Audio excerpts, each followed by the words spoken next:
Hola Futures, ¿cómo estáis? Bienvenidos, bienvenidas, bienvenides. Aquí estamos de vuelta a la Futura Channel, vuestro canal transmedia de comunicación para la transformación social. Hoy estamos con vosotras Tamar Zamora. Hola. ¿Qué tal, ¿Qué- Tamara? ¿Cómo estás? Bien. ¿Qué Y tal? yo, Guillermo Chirino, presentando la Futura News, nuestro programa de noticias y actualidad. Y hoy vamos a entrevistar a una de las personas que más admiramos en el ámbito de comunicación climática y crisis climática, nada más y nada menos que a Yayo Herrero. Bueno, y la verdad es que tenemos muchísimas ganas de escucharla, pero antes recordaros un par de cositas. Que nos podéis escribir en el chat, que os saludamos desde aquí a todas las que estáis conectadas. Y que además, si tenéis alguna duda sobre quiénes somos, qué es lo que hacemos y demás, podéis buscarnos en nuestra página web, lafuturachannel.net, y consultar quiénes somos y cuál es nuestro proyecto. No olvides seguirnos en Twitch y en todas las redes sociales con @lafuturachannel. Y sin más, damos paso a la entrevista. Adelante.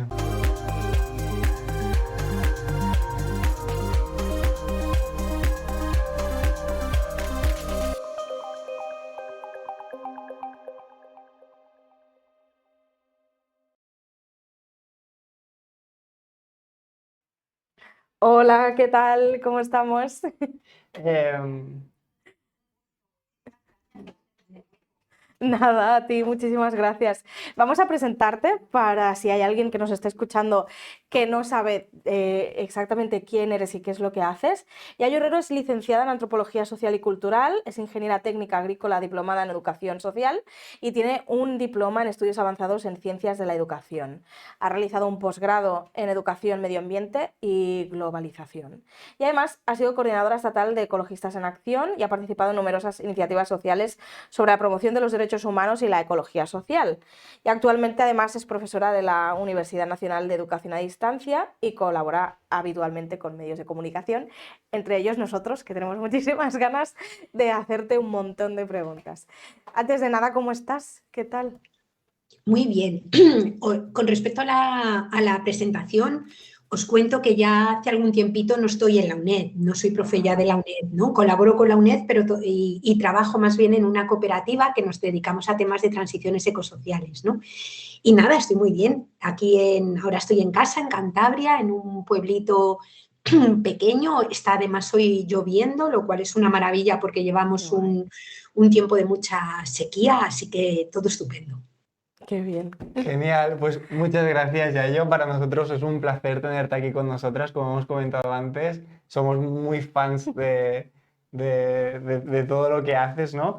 Y en este sentido, para encetar efectivamente con la entrevista, queríamos, si nos pudieras, especialmente para las espectadoras, situar como un par de elementos como básicos para poder después ir como profundizando, ¿no? en la entrevista. En este sentido, queríamos preguntarte, por un lado, ¿cuáles consideras que son las principales problemáticas o los principales retos que supone nuestro sistema social y económico actual, ¿no? Que criticas visiblemente en tus publicaciones? Y por otro lado, ¿en qué consiste esto del ecofeminismo y cómo se relaciona con la problemática que he comentado anteriormente? Muy bien, bueno, pues digamos que en cuanto a los problemas que atravesamos en este momento, yo diría que son dos que están completamente interconectados, ¿no?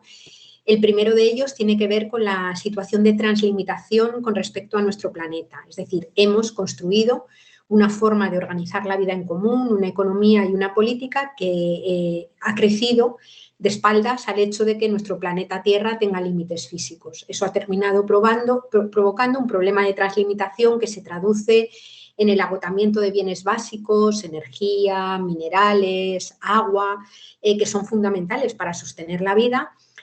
También en una desestabilización de los ciclos naturales, cuya manifestación pues, más comentada en este momento es la del cambio climático, pero estaríamos hablando también de la pérdida de biodiversidad, ¿no? Y todas esas circunstancias abocan a una segunda problemática que es clave, y es que siendo seres radicalmente ecodependientes, pues todo lo que le pasa a la naturaleza en realidad le pasa también a los seres humanos y al resto del mundo vivo, ¿no? Y por eso vivimos un momento en el que se están profundizando las desigualdades, en el que hay problemáticas de migraciones forzosas, en el que proliferan conflictos y guerras de diferente naturaleza por los recursos, por el agua, ¿no? Por tanto, yo diría que en este momento, digamos, el hecho de sostener vidas humanas dignas y decentes en un planeta que está translimitado es como debe de ser o debería ser el propósito fundamental para la política y para la economía, ¿no? Pasamos y conectado de una forma para mí indisociable con esto a la cuestión del ecofeminismo, ¿no? Los ecofeminismos son una cosmovisión, una mirada diferente, radicalmente distinta sobre las prioridades que hasta ahora ha establecido la economía y la política capitalista convencional, ¿no? Es una mirada que lo que hace es situar como prioridad el sostenimiento de vidas dignas desde la conciencia de que los seres humanos no producimos nada de lo que necesitamos para estar vivos y vivas si no es a partir de la naturaleza, ¿no? El ecofeminismo, los ecofeminismos, mejor dicho, son una corriente de pensamiento, pero sobre todo un movimiento social que lo que hace es unir en una misma mirada preocupaciones que tradicionalmente ha tenido el ecologismo, las preocupaciones que todavía desde antes tenía el feminismo o los feminismos desde ese propósito, digamos, de poner en el centro las vidas. Y poner en el centro las vidas significa apostar sin ningún tipo de fisura por vidas en donde las condiciones básicas de existencia estén resueltas para todas las personas. Hablamos de energía, hablamos de suministro de agua, hablamos de vivienda, hablamos de cuidados, hablamos de educación, hablamos de sanidad, ¿no? Es decir, estamos hablando fundamentalmente de cómo sostener para todas las personas y no solamente unas pocas condiciones de vida dignas en un planeta con límites físicos. Genial, Yayo. Y en este sentido, justamente ahora destacabas como algunas de las principales problemáticas de nuestro sistema social y económico actual. Sin embargo, lo cierto es que ha imperado, ¿no?, como esta cultura de permanencia infinita, ¿no?, donde resulta más fácil imaginarnos el fin de la humanidad, ¿no?, un apocalipsis que acabe con todas las vidas que conocemos antes, ¿no?, que un cambio de paradigma, ¿no?, en el modelo en el que nos relacionamos a nivel de libre mercado, ¿no? En este sentido, ¿cómo podemos transformar nuestro sistema actual desde estas visiones ecofeministas que comentabas? ¿Cuáles son, a tu juicio, las claves del éxito para una transición ecológica hacia una economía más sostenible y más equitativa? Bueno, desde mi punto de vista, pensar en una transición ecológica justa tiene como varios elementos que son condición necesaria, aunque no sea condición suficiente, ¿no? El primero es reconocer el problema que atravesamos, ¿no? Es decir, con frecuencia se suele decir que hablar de la crisis energética o hablar del cambio climático o hablar de los problemas del agua es como triste, es como agorero, es como catastrofista, ¿no? Y yo creo que lo que es triste, agorero y catastrofista es tratar a las personas adultas como si fueran personas incapaces de hacerse cargo de su propia vida y de las de otras e incapaces de poner en marcha ningún tipo de dinámica que les permita ponerse a salvo, ¿no? Yo creo que la humanidad ha atravesado, y las humanidades sobre todo, han atravesado momentos tremendamente complicados a lo largo de su historia y han sabido salir adelante o afrontar las circunstancias que teníamos, ¿no? Por tanto, ese planteamiento que sistemáticamente aparece como que es mejor no hablar de esto y hablar simplemente desde una perspectiva ilusionante de cómo nos va a ir mejor todo y tal, me parece un problema grave en este momento, ¿no? Porque muchas de las cosas que hemos de hacer no se entienden o no son deseables a menos que entendamos lo que sucede si no se acometen y no se ponen en marcha, ¿no? Por tanto, digamos, hablar con claridad me parece fundamental. Y esto no quiere decir movernos en el ámbito solo de los datos. Se puede hablar con claridad desde el arte, desde la música, desde la performance, desde el teatro y, por supuesto, también desde los datos, ¿no? Necesitamos múltiples lenguajes para explicar lo que está pasando, ¿no? Y en segundo lugar, creo que necesitamos proyectar un horizonte que sea deseable. Es decir, necesitamos salir o saltar desde la distopía hasta planteamientos utópicos no entendidos como fantasías, sino como la proyección de aquello que todavía no ha pasado, pero es viable, ¿no? Y en ese sentido, tanto los movimientos sociales como las administraciones públicas tienen tareas por hacer, ¿no?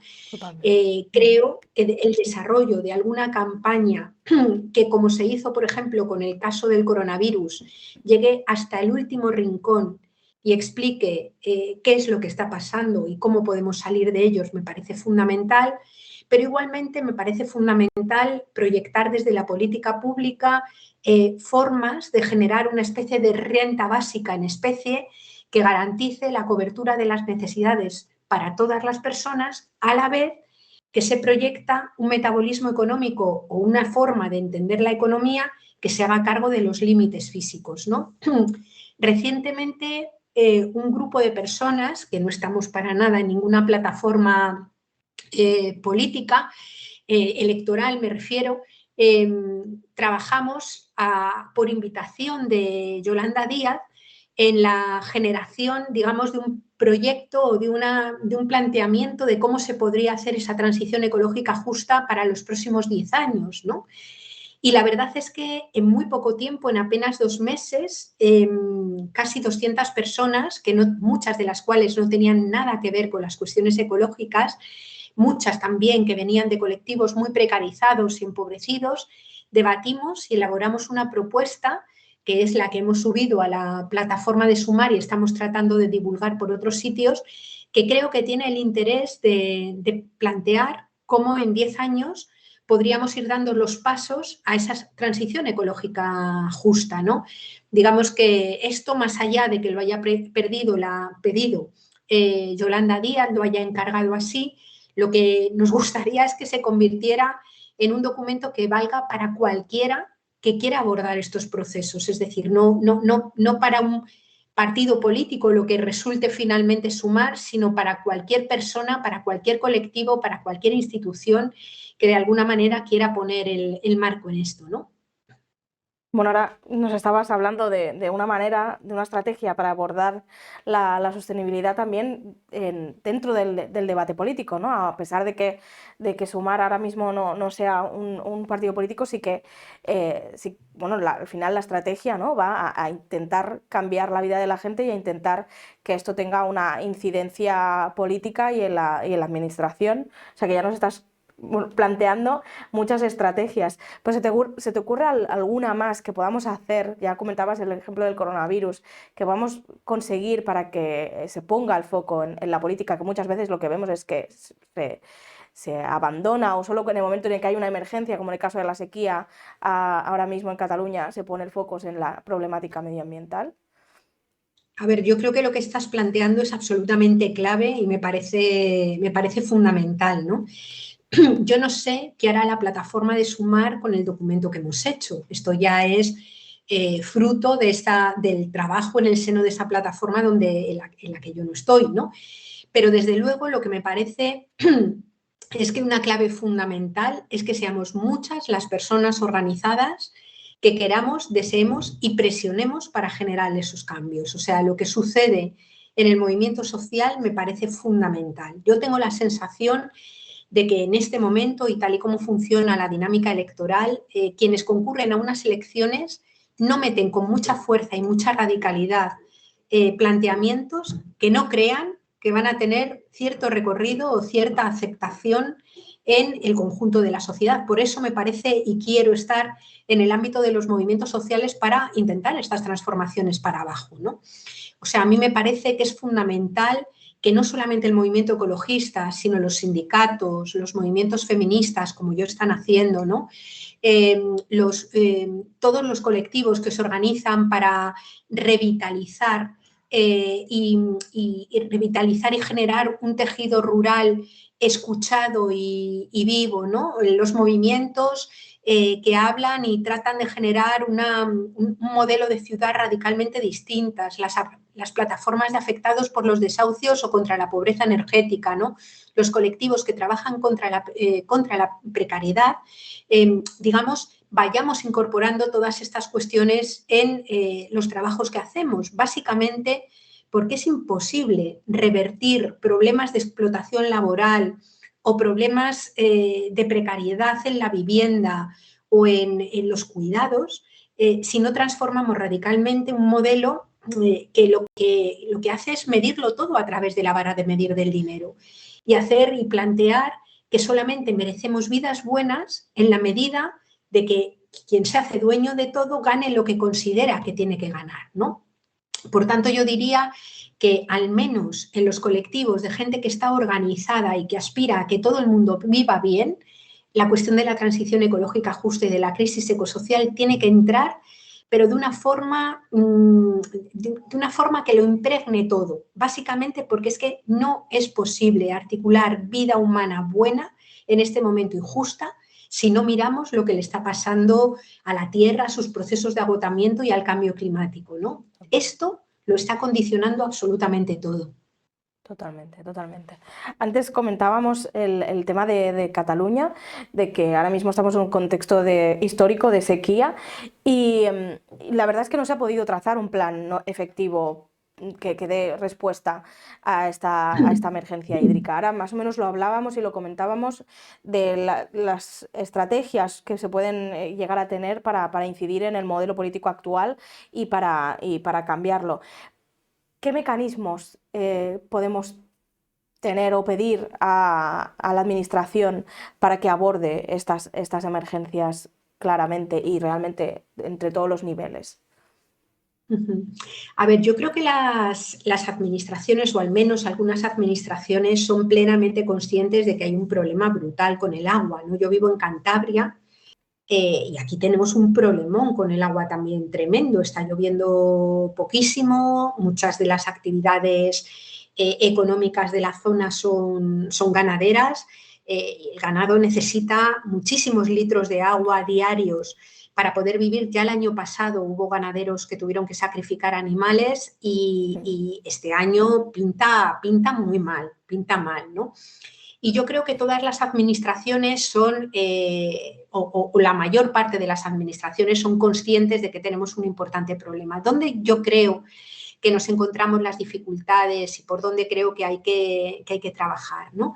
En primer lugar, me parece que en general, y tristemente, cuanto a más especializada y más títulos tiene la gente, casi más, somos una sociedad muy analfabeta en lo ecológico, ¿no? Es decir, estamos oyendo constantemente lo de que los problemas que tienen que ver con el agua no se resuelven mientras que los ríos tiran litros de agua al mar, ¿no? Es decir, es una forma absolutamente errónea de comprender lo que es un río o cómo se reproduce el ciclo del agua. Es que sin esa llegada de los ríos que deben desaguar al mar, digamos que el problema se vuelve a reafirmar y se plantea al año siguiente, de nuevo y más grave, ¿no? Claro. Es decir, que en el norte del Estado español sea más verde, no es solamente un tema de que le cae más agua, sino que es que precisamente ese tipo de ecosistemas son los que fabrican el agua. Es decir, si no es verde, si se talan los árboles, si se incendia todo, lo que sucede es que deja de llover y deja de haber agua porque son los mismos bosques, son los mismos ecosistemas los que, aliados con el ciclo del agua, fabrican, por así decir, el agua, ¿no?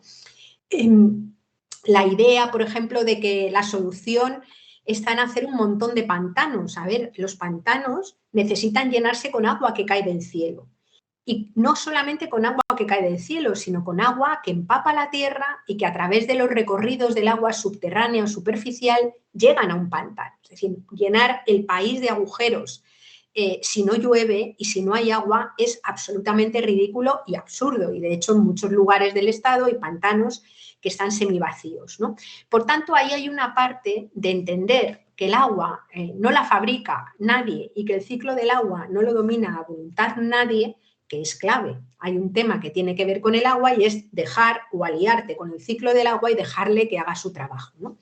Pero luego es cierto que ya tenemos problemas, ¿no? Y las administraciones suelen tener mucha dificultad por esta premisa, además, o este agobio de tener que presentarse a elecciones y plantear cosas que les haga deseable cada 4 años, que tienen muchas dificultades para plantear y que yo creo que hay que plantear con mucha nitidez, ¿no? Parte del problema que hay con el agua tiene que ver con los usos alternativos que se le quieren dar al agua, ¿no?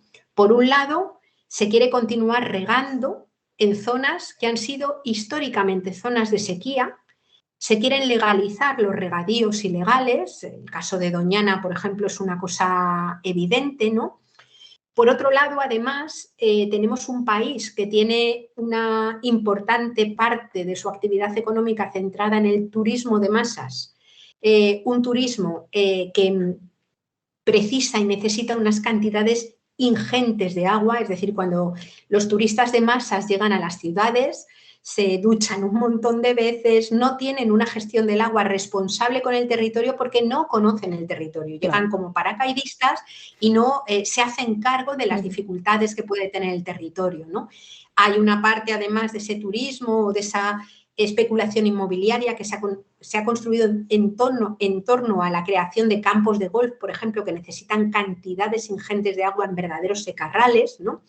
Es decir, que lo que se hace preciso es tomar los datos que nos proporciona la comunidad científica y las proyecciones que plantean hacia nuestro país, analizar que el cambio climático en nuestros territorios va a revertir fundamentalmente y de una manera previsible en menores disponibilidades de agua, y entonces, contando con el agua que hay y no con la que nos gustaría, plantearnos cuáles son los usos prioritarios y para qué queremos ese agua, ¿no? Claro, como os podéis imaginar, este tipo de debates no se quieren hacer en campañas electorales y lo que se terminan planteando son cosas como lo que ha dicho el ministro Planas, el ministro de Agricultura, que es que no hay que plantearse ningún tipo de límite y lo que hay que hacer es estirar o aprovechar cada gota de agua mayor, ¿no? De una forma mejor. Es decir, la eficiencia en el uso de agua, que es muy necesaria, tiene límites. Y el límite lo tiene en la cantidad de agua que hay. Y por mucho que seas muy eficiente, la eficiencia no multiplica por 4 cada gota de agua. Hay las que hay, ¿no? Y por tanto, ese tema de asunción de límites es fundamental, es fundamental. Y creo que desde los movimientos sociales se plantea con bastante claridad, pero me parece que hasta que dentro también de las esferas de la política institucional y de la política pública no se empiecen a plantear este tipo de cosas, bueno, pues no va a ser posible transformarlo con bien, porque lo cierto es que como no habrá el agua, queramos o no queramos, viviremos con menos agua. La clave es si eso va a ser, digamos, permitiendo el acaparamiento o el uso injusto del agua para cosas que a lo mejor son más superfluas y que siga siendo un motor que genera crecimiento económico para sectores, digamos, poderosos, o lo vamos a convertir en una gestión que lo que ponga en el centro sean las necesidades de las personas, de las que viven ahora y de las que son pequeñas y van a vivir dentro de 30 o 40 años como forma de adultas, ¿no? A lo largo de tus respuestas ya has comentado dos elementos que resultan como muy interesantes, ¿no? Por un lado, que debemos comunicar, hablar con honestidad, y sin embargo, por otro lado, el hecho de que generalmente somos analfabetos climáticos, ¿no? Es cierto que el ecologismo ha denunciado desde hace décadas, con obras como Primavera Silenciosa, que este analfabetismo climático es de hecho una estrategia consciente de nuestro sistema de mercado para que, por ejemplo, si no conocemos algo tan básico como el nombre de las aves o de los animales que conviven en nuestro terreno, resulte más fácil su desaparición y su desplazamiento, ¿no? En este mismo sentido nos preguntábamos, y de hecho también, recuperando lo que se ha dicho antes de la sequía de Cataluña, recientemente han habido debates de alta complejidad, ¿no? Y al final parece, o quisiera parecer, que hablar de ecologismo significa hablar del pico de petróleo, significa hablar de desalinizadora, significa hablar de conceptos que mucha gente, gente común, a lo mejor no comprende, ¿no? Entonces, mi pregunta ahora es un poco, ¿cómo podemos comunicar eficientemente la crisis climática cuando este debate se ha adquirido tanta complejidad? Es decir, ¿cómo podemos hablar con honestidad, como proponías, cuando nuestro sistema nos ha educado en la desinformación climática? Ujú. Bueno, yo creo que efectivamente, bueno, yo diría que tenemos como un problema previo, ¿no? Porque, bueno, es verdad que el capitalismo, es decir, se basa en esa desconexión entre la economía y la tierra, pero yo diría que nuestra cultura, la cultura occidental, desde incluso antes del capitalismo o a la vez del nacimiento del capitalismo también, ¿no? Somos una cultura frente a otras, como la de los pueblos originarios o incluso sociedades campesinas dentro del mundo del norte global.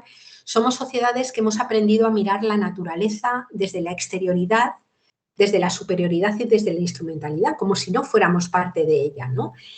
Ahí también, en muchos casos, el discurso, desde luego capitalista, pero también científico, muchas veces ha alumbrado o ha iluminado esa idea de que cualquier problema que tengan los seres humanos será resuelto por algo que se invente y acabe con el problema, ¿no? Por tanto, yo creo que hay un problema que es un problema cultural, ¿no? Un problema cultural, y me parece que a nivel de comunicación, aunque pueda parecer una tontería, el recordar que no hay vida posible sin naturaleza, que no hay economía posible sin naturaleza, como no hay tecnología posible sin naturaleza, me parece clave, ¿no? Yo en el tiempo que llevo trabajando me he encontrado montones de veces en espacios donde la gente de repente se caía del guindo de entender que el planeta tiene límites físicos y que todo lo que necesitamos procede de la naturaleza, ¿no? Que no hay nada de lo que los seres humanos coman, beban, utilicen, con materiales con los que, o energía con la que se iluminen o funcionen,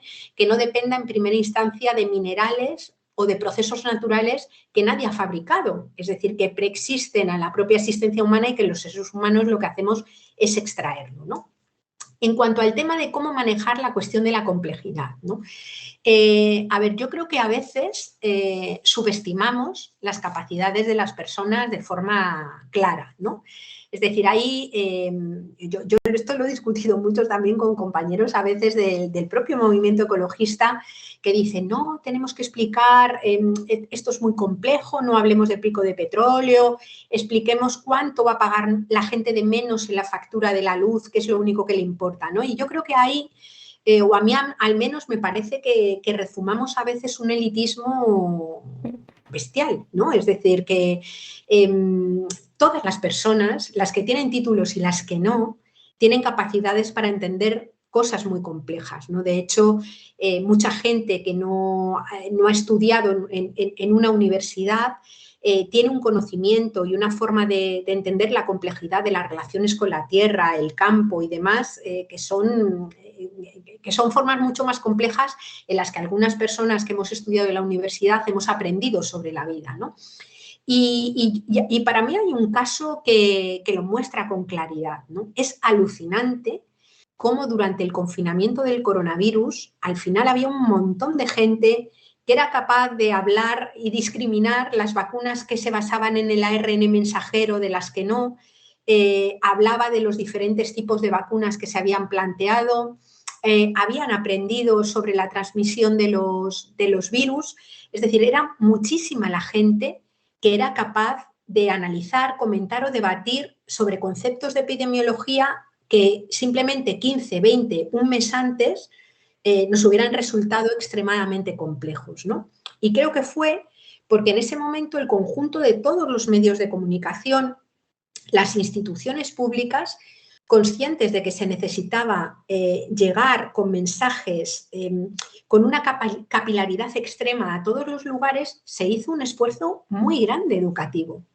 Lo que quiero decir con esto es que cuando se quiere, se puede. O sea, no es cierto que no se pueda hacer y que la complejidad impida que las personas entiendan las cosas, ¿no? Yo he participado muchas veces en debates con personas de pueblos originarios, de personas campesinas que entienden perfectamente, mis vecinos, yo vivo en un pueblo muy pequeño, son capaces perfectamente de analizar qué está pasando con el agua, cómo está afectando a sus cultivos, relacionan de forma compleja un montón de cosas, ¿no? Es decir, que yo creo que hay que hacer el esfuerzo, es que cualquier persona, cualquier cosa que los seres humanos hayamos aprendido, ha representado inicialmente un esfuerzo. Aprender a leer no nos acordamos, pero no debe ser una tarea fácil, ¿no? O aprender a cosas que necesitamos para la vida cotidiana, hay que hacer un mínimo esfuerzo de aprendizaje, ¿no? Pero las personas, cuando ese esfuerzo se hace, claro que aprenden, claro que entienden.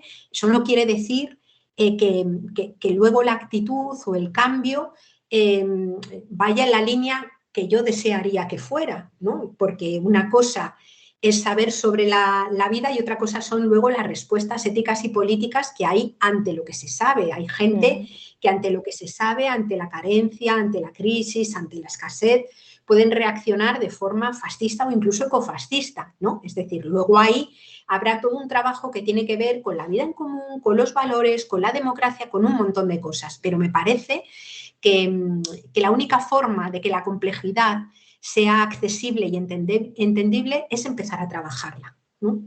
En ese sentido, volviendo un poco al mensaje que lanzan los medios de comunicación hegemónicos, de hecho fue muy notorio, ¿no?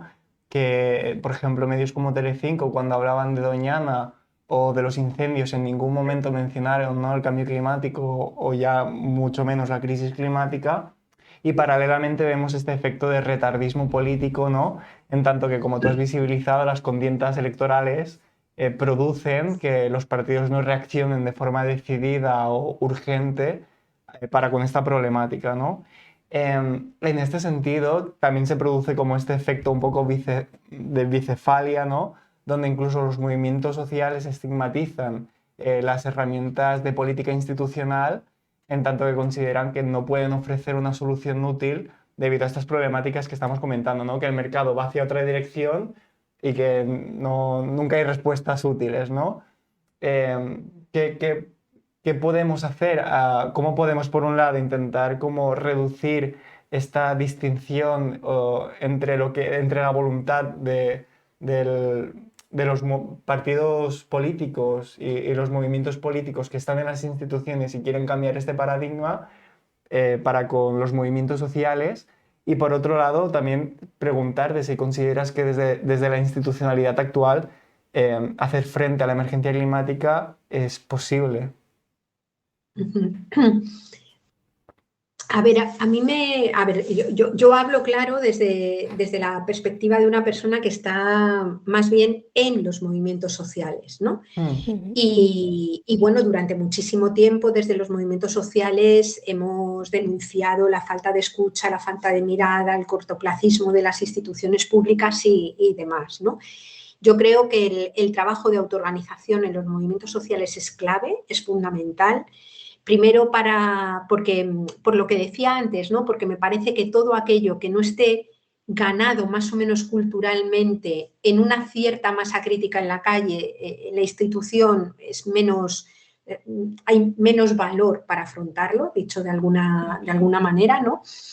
Y por otro lado, porque si no conseguimos esa transformación real en la política pública, seamos sinceros, puede que a mucha gente lo único que le quede sea lo que hayamos sido capaces de autoorganizar desde abajo, ¿no? Ahora bien, siendo consciente de esto, soy también consciente de que a veces a las instituciones llegan personas que quieren hacer importantes transformaciones, ¿no?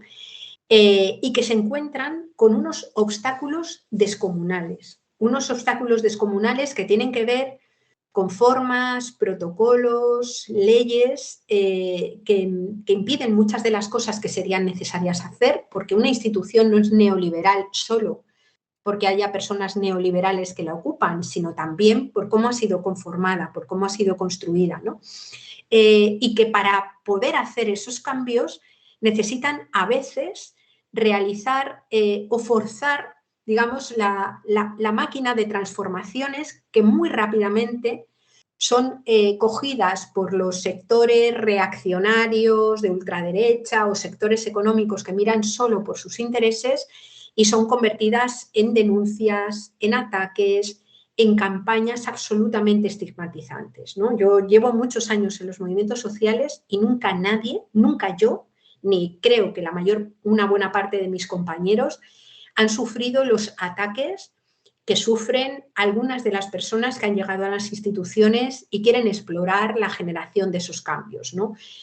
Denuncias, lawfare, lo que hemos llamado el lawfare, que se había vivido o se había vivido, por ejemplo, mucho en el País Vasco en otros momentos anteriores, es decir, con la gente que intentaba hacer política en el País Vasco, pero que en otros puntos del Estado español no se había vivido de la misma manera, ¿no? Yo, por ejemplo, no he visto nunca ataques, si hay que decirlo así, como los que han sufrido Irene Montero, Ada Colau, Pablo Iglesias, es decir, y no lo digo desde el punto de vista de defender todo lo que hagan, ¿no?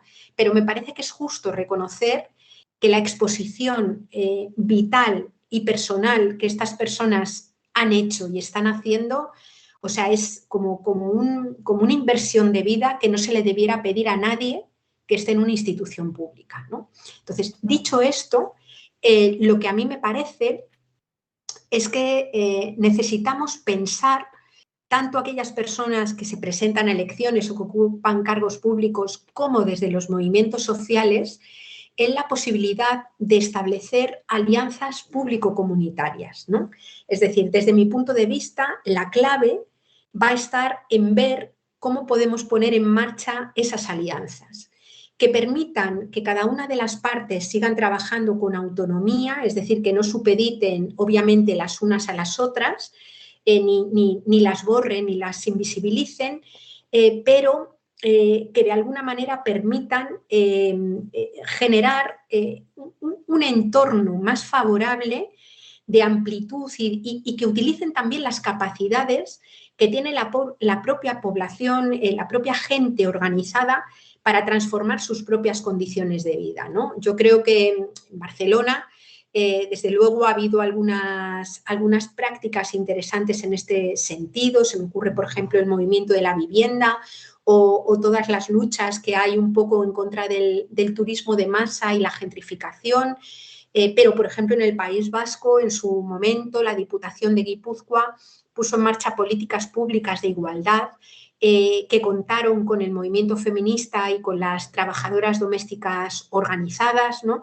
Y en algún momento, por ejemplo, incluso durante el gobierno de Ahora Madrid, pues Carlos Sánchez Mato, que en aquel momento era concejal de Economía y Hacienda, trabajó muchísimo con las redes de economía social y solidaria para avanzar un poco en una economía alternativa, ¿no? Ese tipo de prácticas a mí me parece que son claves, ¿no? Son conflictivas, como no pueden ser de otra manera, porque para que sean buenas, cada parte debe mantener su posición, pero hemos de aprender a vivir, yo creo, que en ese conflicto desde el respeto y desde el avance, ¿no? Por tanto, para mí, esa posibilidad de construir la política pública colaborando con los medios con todos los medios sociales autoorganizados que existen, ¿no? Y que a la vez desde el movimiento social, desde la independencia del movimiento social, seamos capaces de trabajar y colaborar con las personas que las instituciones públicas o los equipos que las instituciones públicas apuestan por esas transiciones, a mí me parece que es clave para poder abordar esos cambios sin dejarnos a la mitad de la gente atrás, ¿no? Totalmente. Bueno, ahora lo comentabas, el tema de la persecución a ciertos perfiles políticos que han querido hacer cambios sustanciales en estos temas bueno, esto va muy relacionado con el tema de la polarización política, de la ultraderecha entrando a las instituciones y ya planteabas una estrategia, ¿no? La de que los partidos políticos y los movimientos sociales colaboren. Pero a mí siempre me sugiere una duda, ¿no? Que es el tema de ¿cómo construimos consenso? O sea, está muy bien que partidos de izquierdas, que son los que normalmente van a buscar, seamos sinceros, a los movimientos sociales, construyan un consenso y construyan un diálogo, pero al final, por desgracia, tenemos a la derecha y la ultraderecha en nuestras instituciones. ¿Cómo hacemos para que ellos también se metan a luchar en la misma línea, ¿no? La línea de la emergencia climática, y vayamos todos a una? ¿Cómo conseguimos eso? Bueno, pues es la pregunta del millón y yo no la voy a saber responder, ¿no? Sí que diría que hay que trabajar previamente en el propio consenso entre las opciones emancipadoras y de izquierdas, porque la polarización no está solamente entre las opciones, digamos, que puedan ser más emancipadoras o que busquen dinámica de justicia y las de la ultraderecha más feroz, ¿no? Digamos que esa, esa polarización en este momento es difícilmente resoluble porque, bueno, pues digamos que hay unos intereses marcadamente diferentes y es una polarización tremendamente buscada, muy basada además en la fake news, ¿no? Lo que sí que creo es que hay amplios sectores de la población que no están ahí, que no son de ultraderecha ni son de derechas y están también fuertemente polarizados, ¿no? Y cualquier diferencia, o sea, también dentro de la izquierda hay una dinámica de hooliganismo bestial que conduce a que prácticamente no haya posibilidad de encuentro, ¿no? Y yo ahí quiero señalar un poco el papel que juegan los medios de comunicación, porque ahí sí que creo que hay una reflexión a hacer, ¿no? Yo creo que estamos viviendo un momento en el que en buena medida la política se ha reducido a lo comunicativo, ¿no?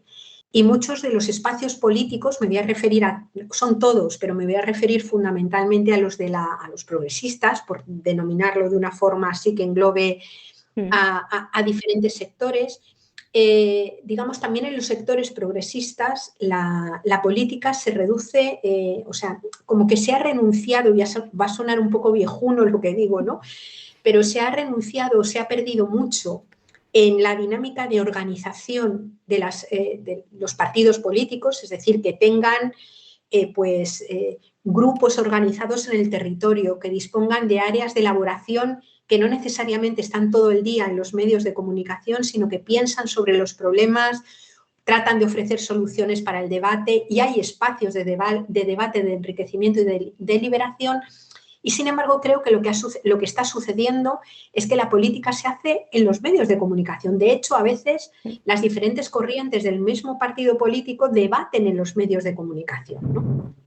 Y los medios de comunicación, a su vez, están desarrollando una racionalidad contable de la búsqueda de las lecturas, de los me gustas y los demás, que se da fundamentalmente en redes sociales, ¿no? Y por tanto, muchas veces son los mismos medios supuestamente progresistas los que en lugar de centrarse en la propuesta política o en el debate necesario, se centran básicamente en la última pelea, en el insulto. O sea, yo creo que estaría fenomenal que aquellos medios de comunicación que aspiren a la emancipación retiren el foco de la pelea, del insulto, del comentario y traten de hacer caja mediática con eso y favorezcan más bien un debate honesto y la deliberación y busquen salidas también complejas, ¿no? Se me ocurre que esa aportación sería muy necesaria. Pues una de las, bueno, muchas gracias Yayo, a todo esto, que está siendo como una conversación en plan como muy tensa, pero lo que queríamos preguntarte ahora es que efectivamente también las dinámicas neoliberales nos hacen cada vez más individuales y más competitivos entre nosotras mismas, ¿no? Especialmente las generaciones más jóvenes nos han educado absolutamente en la desigualdad, en la competitividad y la individualidad, ¿no? De hecho, en mi generación se ha popularizado mucho, por ejemplo, un término que se llama ghosting, que no es más que la desconexión absoluta, ¿no? Que es como desaparecer de la vida de alguien, ¿no? Hacerle de fantasma. Y términos que al final nos resultan hasta cómicos, pero que realmente reflejan como una realidad muy fría y muy cruda, ¿no? En este sentido, queríamos preguntarte también, por un lado, cómo podemos afrontar el reto de la individualidad, en tanto que al final dar respuestas colectivas pasa justamente, ¿no?, por superar esto. Y por otro lado, ¿en qué consiste la interdependencia y cómo ésta se ve invisibilizada, ¿no? Justamente por este paradigma de la individualidad? Ujú. Bueno, empiezo por lo último. La interdependencia a lo único que apela es al reconocimiento de que una vida humana en solitario es radicalmente inviable, ¿no?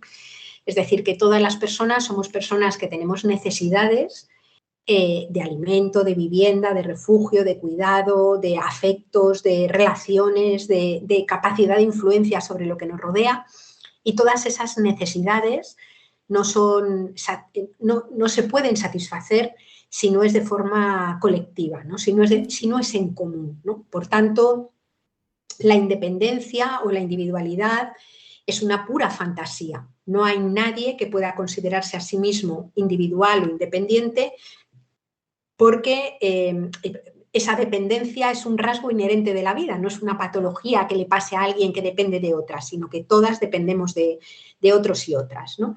Esto es una cosa que en las sociedades patriarcales está muy invisibilizada, porque más bien se ha creado una idea de la fuerte de la individualidad, ¿no? Por tanto, a eso nos referimos con la idea de interdependencia.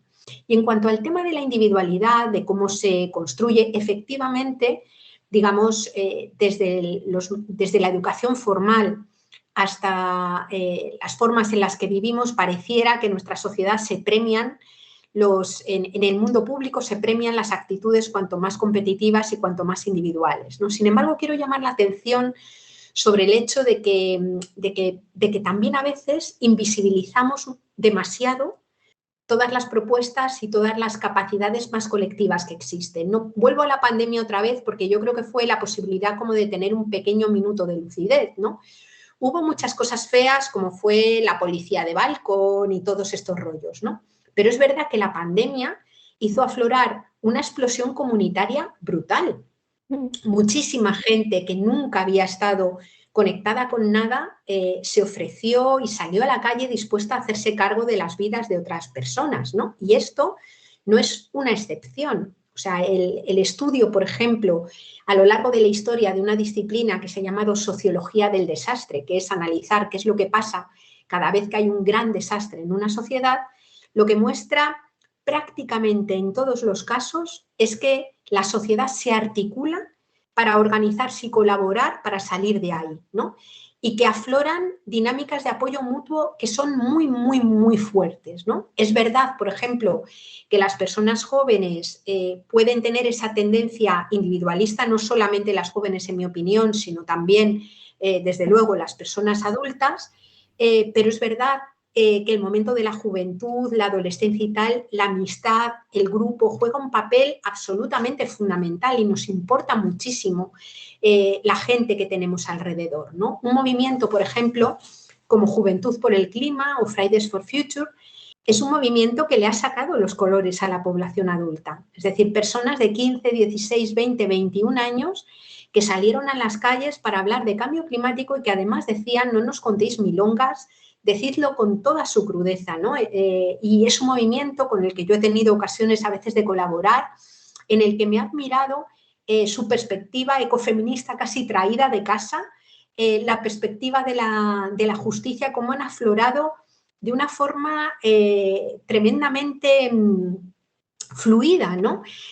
Por tanto, quiero decir que es verdad que entre las personas jóvenes hay gente individualista como la hay entre las adultas, pero entre las personas muy jóvenes hay mucha gente y muchas personas que en el momento en el que se están involucrando, se han involucrado en procesos colectivos, ¿no? Yo, por ejemplo, la ciudad de Barcelona ha tenido un proceso sobre refugios climáticos en escuelas, en donde las personas más jóvenes, las familias, han estado interactuando. O sea, a poco que pongamos el foco, vemos que son muchísimas las dinámicas comunitarias que hay también en nuestras sociedades, ¿no? Y por la cultura de la que venimos, nos es mucho más fácil ponerle la lupa al individualismo que sacar y hacer aflorar todas esas estructuras más comunitarias, más colectivas que también existen, ¿no?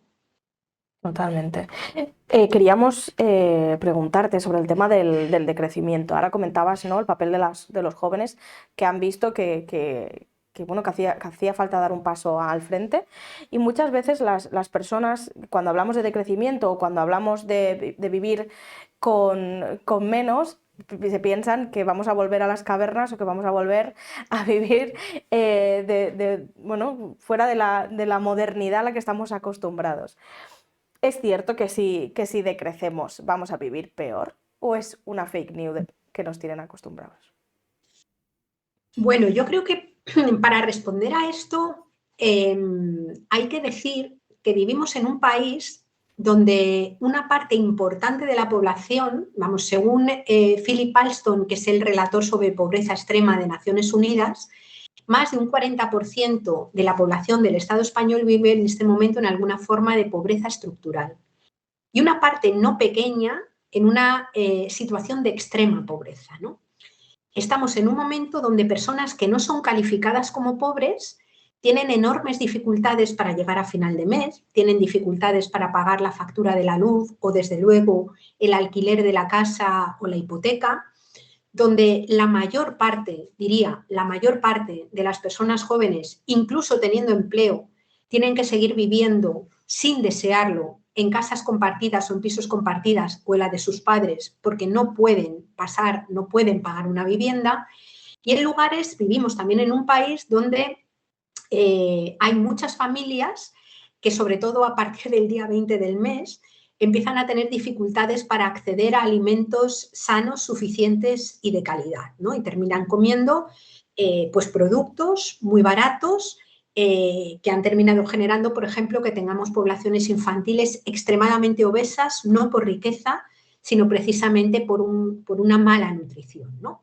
Digo esto porque para decir que el empobrecimiento, que el decrecimiento va a ser un empobrecimiento, tendríamos que vivir en un lugar donde pudiéramos decir que toda la gente es rica, y no es así, no es así, ¿no? Un segundo elemento tiene que ver con el hecho de decir que, bueno, en el año 1989 consumíamos en el Estado español, consumíamos la mitad de energía primaria de la que consumimos ahora, ¿no? Es verdad que éramos menos personas, pero no éramos la mitad, ¿no? Éramos unas pocas menos personas, ¿no? Y os aseguro que en 1989 quizás no habéis nacido, ¿no? Pero en el año 1989 no íbamos con taparrabos, ni nos iluminábamos con velas, ni nada por el estilo. Es decir, que básicamente teníamos vidas bastante similares a las de ahora, pero con mucho, mucho, mucho menos consumo, ¿no? Y en tercer lugar, quería recordar que en este país las únicas personas que han obligado a vivir con velas han sido Endesa y Iberdrola cuando le cortan la luz a la gente, que han hecho que haya gente que se tenga que iluminar en sus casas con velas. No ha sido el movimiento ecologista, ¿no? Total. Por tanto, partiendo de ahí, me gustaría señalar a qué nos referimos cuando hablamos de decrecimiento, ¿no? Cuando hablamos de decrecimiento hablamos de un contexto, no hablamos de una propuesta política, no hablamos de algo que se pueda escoger. Hablamos del hecho de que queramos o no queramos, los 8.000 millones de personas que vivimos en este planeta vamos a vivir, estamos viviendo ya con menos energía, menos minerales y menos recursos de la Tierra. Y esto viene dado simplemente porque se ha vivido en algunos lugares tan por encima de las posibilidades, no nuestras, sino del planeta, que básicamente muchos recursos se han agotado y ya no están disponibles. Es decir, por las buenas o por las malas, globalmente viviremos con menos, ¿no? ¿De qué es entonces de lo que estamos hablando? De cómo vamos a hacer eso, de cómo vamos a conseguir generar vidas buenas para todo el mundo, no solamente para unas pocas personas, con menos recursos, menos minerales y menos energía. Y eso implica, básicamente, pensar en que hay muchas personas que van a vivir mejor, porque aquellas personas que en este momento están empobrecidas y no tienen suficiente para vivir bien, necesitan más, y hay otras que tendremos que aprender a vivir con menos, no por ética, no por, bueno, sí es una cuestión ética, pero simplemente porque si seguimos consumiendo materialmente al mismo nivel, lo que sucede es que esas otras personas que tienen menos, digamos, no pueden vivir, ¿no? Esto que digo de que el decrecimiento es una cuestión forzosa, el decrecimiento material, y no una propuesta política que nos pueda o no gustar, lo tenemos delante de la cara, ¿no?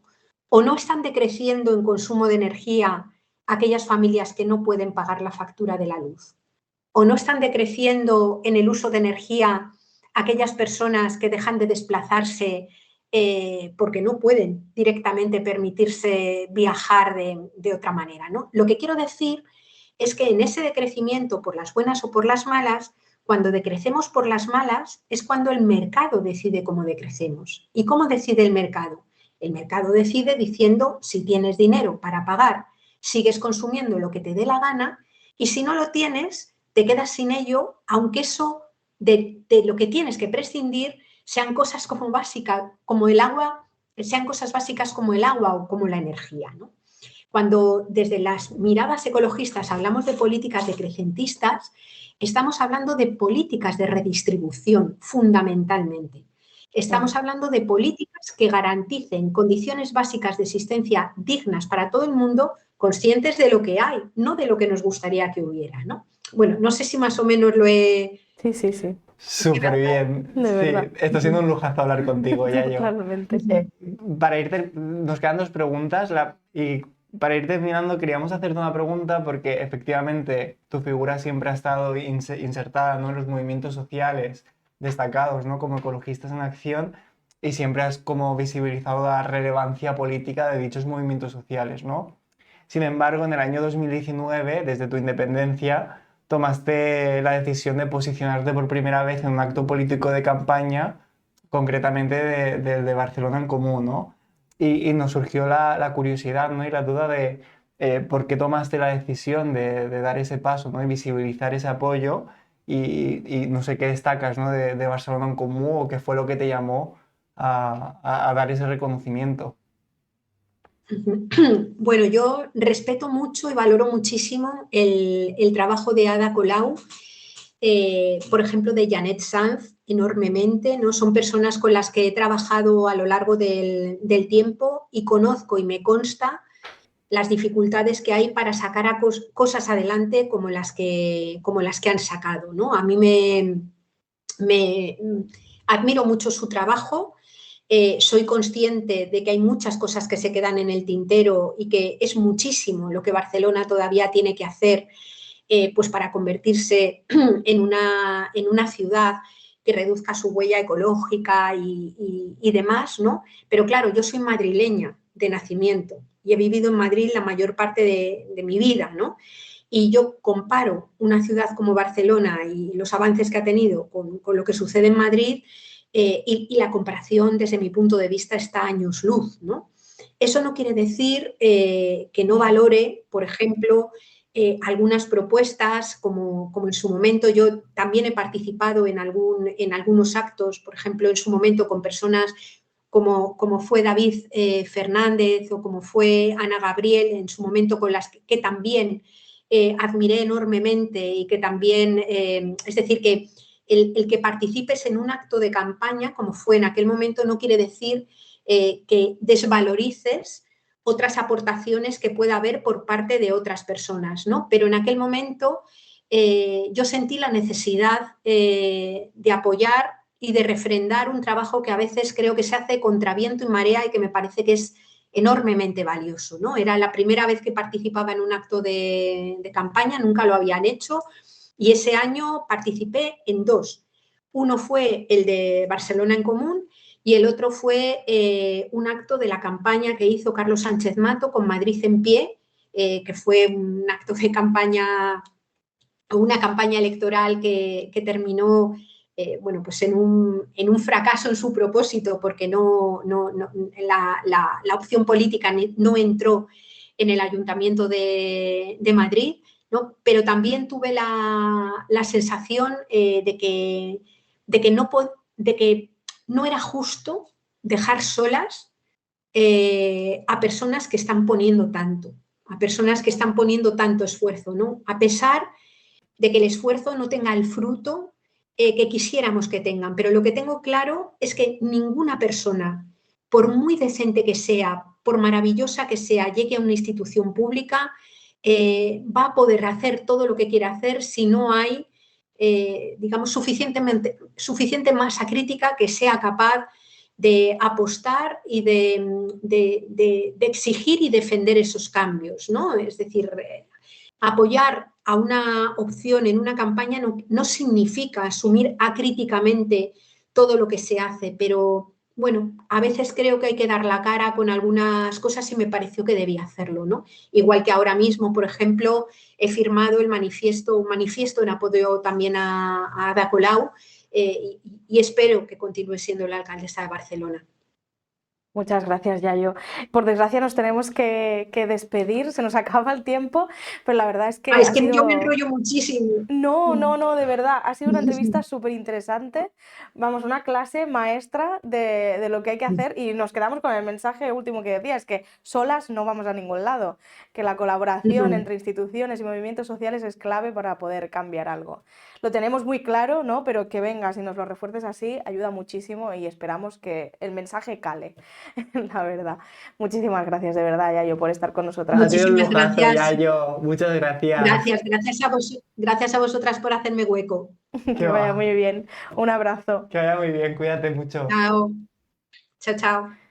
Bueno, y por hoy ya está. Yo creo que nos vamos muy emocionadas con esta entrevista. Ha sido maravilloso escucharla. Esta tarde volvemos de nuevo con un nuevo programa de A Kilómetro Cero, donde vamos a hablar de un tema muy, muy importante. Así que nada, lo dicho, nos vemos esta tarde con Kilómetro Cero, no os lo perdáis. Un abrazo y hasta pronto.